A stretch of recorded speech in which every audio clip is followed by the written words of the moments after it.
Oui. Sénateur Cormier. Madame la Présidente, collègues, les tragédies et les drames qui ont mené à la création du Canada sont malheureusement trop nombreux et les douleurs et cicatrices des peuples victimes de ces infamies sont toujours bien présentes aujourd'hui. Le 13 décembre, jour du souvenir acadien, nous commémorions les innombrables victimes du Grand Dérangement et particulièrement celles qui ont péri à bord des navires Violet, Ruby et Duke William en décembre 1758. Survenu au XVIIIe siècle, le Grand Dérangement est un épisode tragique de notre histoire collective. C'est plus de 10 000 Acadiennes et Acadiens qui ont été déportés entre 1755 et 1763.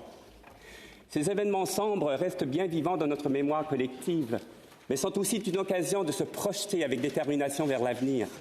L'Acadie est toujours vivante aujourd'hui par l'entremise de sa culture, de sa langue française, de ses institutions et grâce à ses citoyennes et citoyens engagés. Pourtant, ce peuple francophone débarqué sur les côtes atlantiques il y a plus de 4 siècles ne trouve aucun ancrage explicite dans nos textes constitutionnels et législatifs.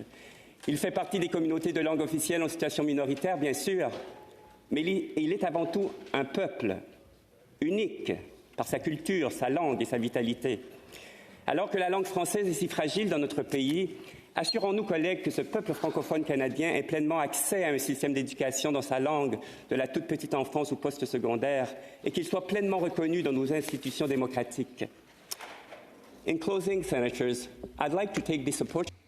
En terminant, j'aimerais profiter de l'occasion pour vous souhaiter de bonnes et reposantes fêtes de fin d'année.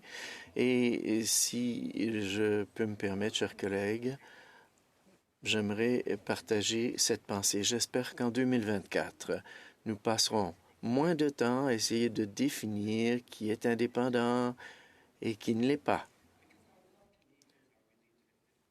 Je doute que les Canadiens soient vraiment intéressés par ce type de débat. Ce n'est pas à moi ni à personne d'autre ici de définir l'identité de nos collègues.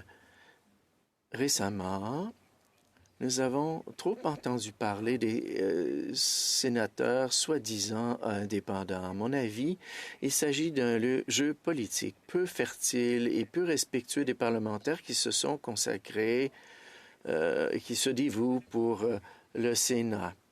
Donc, avec tout le respect que je vous dois, honorables sénateurs, éloignons-nous d'un certain discours paternaliste et concentrons-nous sur ce qui nous préoccupe vraiment. Notre travail de législateur, avec rigueur et détermination, pour améliorer le sort des plus démunis de notre pays.